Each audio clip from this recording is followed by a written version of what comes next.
오늘은 김선영 변호사님 함께합니다. 안녕하세요. 네, 안녕하세요.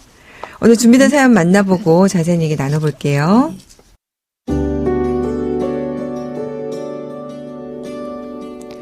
저는 결혼한 지 2년 정도 되었습니다.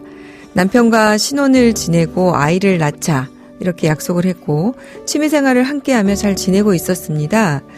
그런데 얼마 전 모르는 한 여성이 제 직장으로 찾아와 믿을 수 없는 이야기를 털어놨습니다. 여성은 제 남편의 아이를 낳았지만 남편이 모른 척해서 어쩔 수 없이 자신의 남편 아이로 출생신고를 했다고 합니다. 하지만 친자가 아닌 게 들통이나 이혼을 했고 이제라도 제 남편의 아이로 올리고 양육비도 달라는 겁니다. 그렇지 않으면 인지소송도 하고 남편 직장에도 이 사실을 알리겠다고 합니다. 게다가 그 여성의 전 남편이라는 사람도 당신 남편 때문에 우리 가정이 깨졌다. 가만두지 않겠다며 연락이 왔습니다. 저는 너무나 충격을 받았는데요. 남편은 미안하다면서 몇 번 만나고 하룻밤 실수한 건 맞지만 자신의 아이는 아니라면서 믿어달라고 했습니다. 그런데 여성이 보내준 아이 사진을 보면 저의 남편보다 그 여자의 전 남편과 더 닮은 것 같기도 합니다.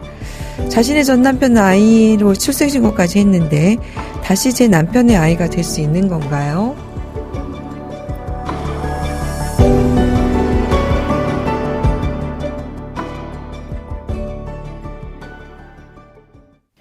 네, 정말 마른 하늘의 날벼락도 아니고 사연자분이 너무 충격을 받았을 것 같은데요. 일단 상대방이 지금 인지청구해소를 제기하겠다는 걸로 보이네요. 네. 네. 일단 인지청구에 대해서 살펴보도록 하겠습니다. 인지청구랑 부 또는 모가 자신의 자녀로 인지를 하지 않거나 할 수 없는 경우에 혼외자가 부 또는 모와 법률상 친자관계를 형성하거나 확인받기 위해서 가정법원에 소를 제기하는 것을 말하는데요. 네. 이에 대해서는 이제 민법 제863조가 자와 직계 비속 또는 법정 대리인이 부 또는 모를 상대로 해서 인지청구의 소를 제기할 수 있다라고 명시를 하고 있고요. 다만 이제 태아에 대해서는 명시를 하고 있지 않아서 모가 태아를 대리해서 인지청구의 소를 제기할 수는 없습니다. 이제 통상적으로는 유전자 검사 결과를 통해서 인지 여부를 확인을 하기는 합니다. 네. 네. 지금 가정에 있는 여성이 법률상 배우자 사이에 신고를 이미 했잖아요. 네. 근데 이제 우리 사연 주신 분이 물어보는데 이 여성의 주장처럼 현재 상태에서 사연자 남편의 자녀로 인지해달라 이렇게 할 수 있는 겁니까? 지금 전혼 배우자하고 사이 아이로 이제 출생신고가 된 경우를 물어보시는데요. 그런 경우에는 바로 이제 인지를 할 수는 없습니다. 왜냐하면 이제 우리 민법이 혼인관계 안정을 위해서 제844조가 아내가 혼인 중 임신한 자녀는 법률상 남편의 자녀로 추정을 한다고 하고 있고요. 그리고 혼인 성립의 날부터 200일, 그리고 혼인 관계가 종료된 날로부터 300일 이내에 출생한 자녀는 혼인 중에 임신한 것으로 추정을 한다라고 명시를 하고 있습니다. 그래서 법원이 이제 혼인 중에 있는 배우자가 제3자의 정자를 받아서 인공수정으로 출산한 경우라고 하더라도 실제로 이제 혈연 관계가 없더라도 혼인 중 출생한 자녀는 법률상 배우자의 자녀로 추정을 한다고 판단을 하고 있고요. 결국 이제 법률상 있는 제3의 여성이 혼인 중에 자녀를 낳은 경우에는 원칙적으로는 법률상 배우자의 자녀로 추정이 되고 이러한 친생 추정을 받는 자녀에 대해서는 혈연 관계를 보정하기 위해서는 친생 부인의 소로 확정을 해야만 합니다. 네. 그러니까 이제 먼저 그쪽의 친생이 아니라는 부분부터 확인을 해야 한다. 지금 그 얘기군요. 그렇습니다. 네. 그래서 이 친생 부인의 소의 당사자나 기간을 좀 알려드리면 친생 부인의 소는 부 또는 처가 다른 일방 또는 자녀를 상대로 해서 그 사유가 있음을 안 날로부터 2년 이내에 제기를 해야 되고요. 그 기간이 지나면 원칙적으로는 친생 추정의 효력을 번복할 수가 없습니다. 그래서 따라서 이제 사안 같은 경우에도 제3의 여성이 법률상의 배우자가 있어서 그 여성이 법률상 배우자와 사이에 이제 출생 신고를 한 이상 그 여성이 법률상 배우자하고 사이에 그리고 또는 법률상 배우자가 그 여성 또는 자녀를 상대로 2년 이내 친생 부인의 소를 통해서 친생 추정을 번복하는 경우에 비로소 인지 등이 가능하다고 하겠습니다. 네. 그러면은 이제 전 남편과 사이에 이 친생 추정을 번복하는 친생 부인의 소를 제기하지 않은 상태에서 지금 바로 이렇게 인지청구 소송이 들어오면 네. 이 경우는 효력이 어떻게 됩니까?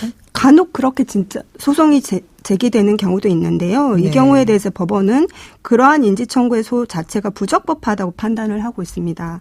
즉 타인의 친생자로 추정되는 자에 대해서는 친생 부인의 소에 의해서만 그 친생자 관계를 부인할 수 있으므로 그에 대한 친생 부인의 심판이 확정되기 전에는 아무도 인지를 할 수 없고 그래서 그에 대한 인지 청구소는 부적법하다고 해서 친생 추정을 받는 자에 대한 별도의 인지 청구는 법률적으로 실익이 없음을 명시를 하고 있습니다. 네. 그럼 이제 궁금한 게 요새는 이제 누구의 자녀인지 유전자 검사만 하면 바로 나오잖아요. 네네. 뭐 이걸 기초로 해서 사연자 남편의 아이로 바로 출생신고를 하거나 아버지가 인지를 하는 그런 방법은 안 됩니까? 일단 지금 출생신고를 하셔서 문제가 되는데요. 출생신고를 네. 아직 하지 않은 경우에는 친생 부인의 소를 거치지 않는 방법이 있습니다. 즉 민법 제854조의 제2항은 혼인관계 종료일로부터 300일 이내에 자녀를 출생한 경우에 전 남편의 그 자녀를 출생신고를 하지 않는 경우에 혈액형 검사 그리고 유전인자 검사 등의 방법에 따른 검사 결과 및 장기간의 그 결여 등 그 밖의 사유를 고려를 해서 가정법원의 친생 부인의 소를 거치지 않고 가정법원의 친생 부인의 허가를 구하는 절차를 두고 있습니다. 네. 그래서 이게 요건이 조금 더 간단합니다. 그래서 친생 부인의 소는 전원 배우자 등을 상대로 해야 되지만 그 친생 부인의 허가 청구는 자녀의 모친 그리고 그 모친의 전 남편 일방만이 그 가정법원의 허가를 구하면 되고 유전자 검사 등을 기초로 해서 친생 부인의 허가를 받는 경우에는 친생 추정의 효력이 미치지 않습니다.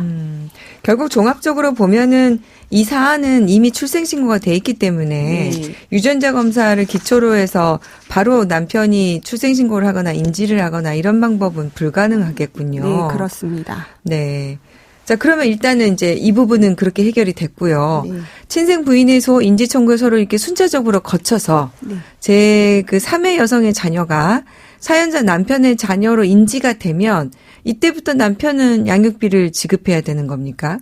예, 그렇습니다. 그 인지청구의 소 등에서 유전자 검사 결과를 통해서 사연자의 남편과 제3의 여성의 자녀가 법률상 친자 관계를 형성하게 되면 결국에는 사연자의 남편은 그 아이에 대해서 부모로서 부양 및 보호 의무를 부담하게 됩니다. 그래서 부양 의무의 내용으로 성년에 이르기까지 양육비를 지급할 의무를 부담을 하고요. 그래서 이제 그 인지를 받은 다음에 상대방 측에서 양육비 청구를 하시면 양육비는 지급하셔야 될 것 같습니다. 네, 오늘 굉장히 안타까운 드라마 같은 사연이었는데요. 김성현 변호사님 도움 말씀 감사합니다. 네. 양성현 변호사의 상담소 양담소는 내일 또 문을 엽니다. 끝곡 퀸입니다. I was born to love you 들려드릴게요. 양소영이었습니다.